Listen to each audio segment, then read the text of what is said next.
The police investigator has testified before the Madlanga Commission of Inquiry, exposing the extent to which some senior officers allegedly went to shield and facilitate criminal activity. Testifying off camera, or in camera in this case, a witness B recounting how Brigadier Mbangwa Nkwashu, who was the then acting Sedibeng District Commissioner, attempted to actually visit murder-accused businessman Katiso Molefe in prison. Jeremy Veary is a former SAPS general watching these proceedings closely. We'll also talk about the ad hoc committee's work, joining us this morning to get his perspective. Jeremy, always a pleasure to have you. Thank you for your time. We appreciate it, and welcome to the program. A lot of what we are hearing allows us to understand how the alleged influence actually takes place from detectives who are working in the field on cases on the ground. And what the commission heard yesterday was, again, this tragedy around Aman Swat, the mistaken identity, and it was all connected to a contract fraud scheme involving Katie Molefe and his nephew, allegedly. From your policing experience, how significant is it that a business figure can scout a target, involve senior police officers, and infiltrate an investigation, a police investigation team? It is quite a normal phenomenon, and it is possible. You know, in the Cape Flats, my experience of the past has been that often if people develop relations with informants, for example, in particular gangs for that matter, their protection, crime intelligence, or detectives of those informants under law contributes to the competition being eliminated and the growth of that informer to a level where the informer constitutes the threat itself. Now, usually, if you study that kind of process, you'll find that there's always prior traces of relations with particular police officers that might have been productive in terms of information in the past, but has now transformed into something that corrupted the relationship both ways. Jeremy, that's a really valuable insight. That's a really valuable insight. I mean, I'm just thinking about that. As you say, this is someone who's meant to assist the police, help them, give them inside intelligence, then becoming so muscular that they become the threat themselves. I want to go to, I know it sounded like you wanted to complete the thought. Please do so.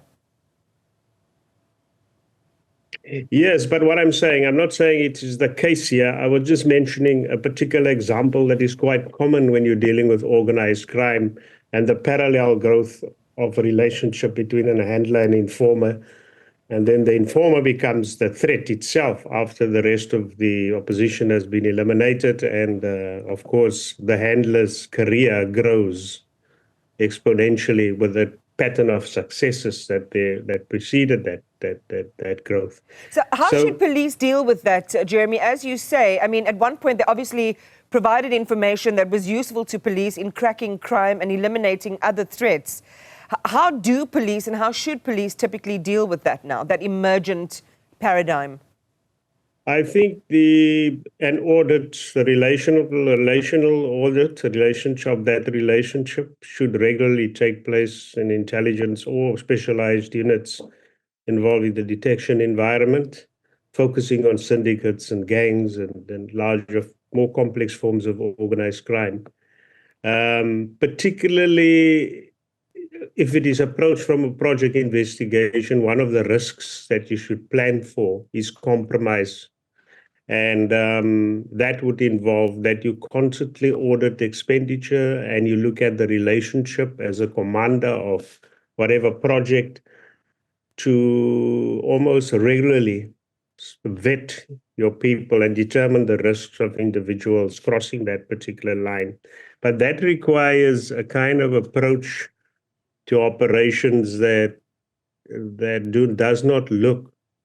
involves a thorough risk analysis before you actually conduct something, and constant monitoring of the people that you work with in the project. As I say, an important insight there. I want to go to the testimony itself that we heard yesterday. the commission hearing that Brigadier Mbangwa Nkwashu allegedly attempted to have the entire case docket, this is in respect of the Aman Swat investigation, handed over to him, purportedly on instructions from the Provincial Commissioner's office.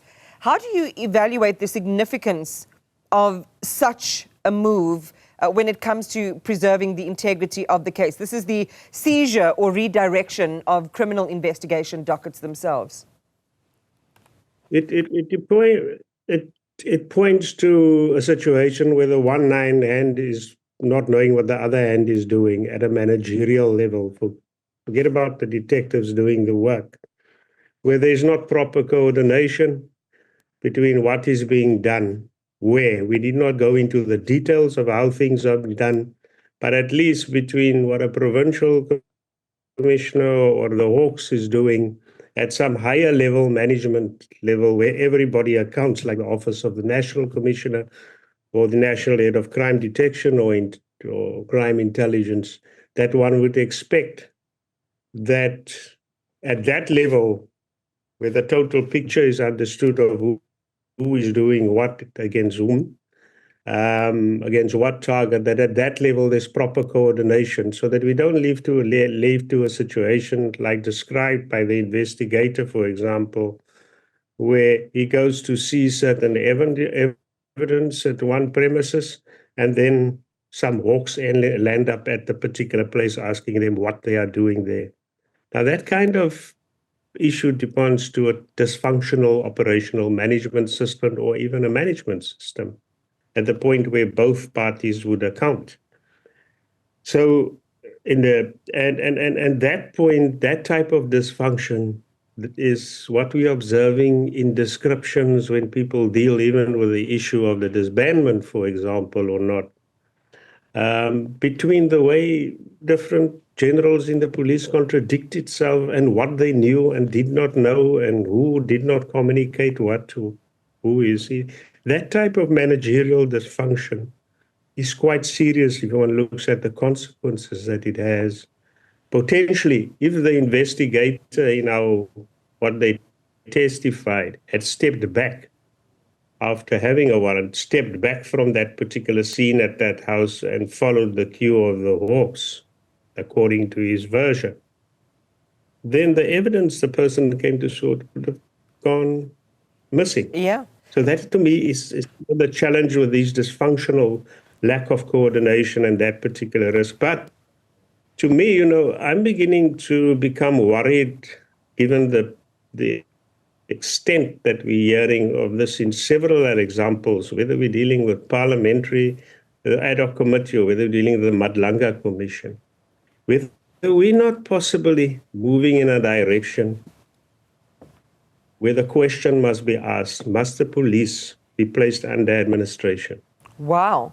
Now, no.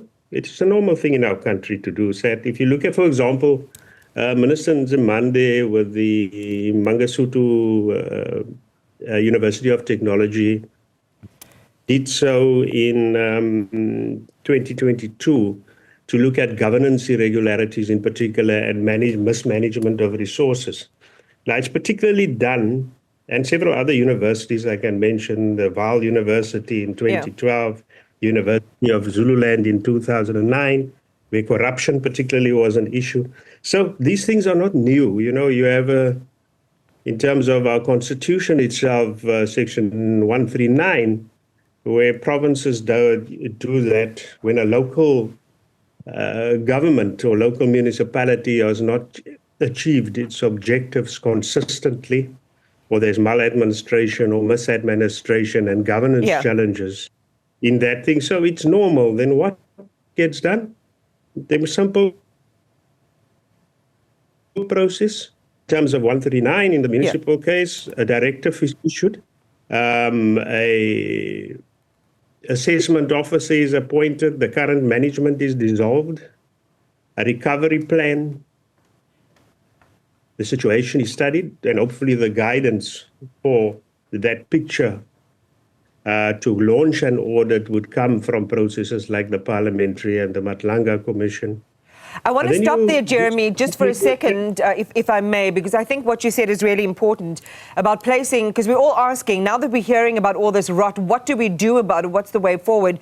You're suggesting lock it down, enact the protocols you've just shared with us, and then we move forward. And I want to come back to that. Maybe we can discuss it separately at another time. I just want a quick comment from you about the fact that former Police Minister Bheki Cele is making his way to the ad hoc committee today. We already had testimony from Mqunu. Were you satisfied with what Mqunu had to say and your quick expectations of Cele today? Yes. Firstly, for me, one of the primary reason, if the minister has had that as a primary reason right in the start of the decision, that makes sense in all of these things legislatively, is the potential violation of the PFMA and treasury regulations in terms of unauthorized and irregular expenditure of funding the task team while you have a murder and robbery unit that can do the job. And you could simply have costed them transferring over there. It's going to be a very difficult one for both the Minister Cele to explain, especially in the light of what Minister Mqunu has told us about how long this irregular or unauthorized expenditure in terms of the PFMA has been in place. Now, that is a very serious allegation. If there was persistent renewal of the mandate, despite there being another structure that is budgeted for, and you've had consistent expenditure on duplicate or consistent duplicate expenditure, which is irregular, then the previous minister will have to answer to that question.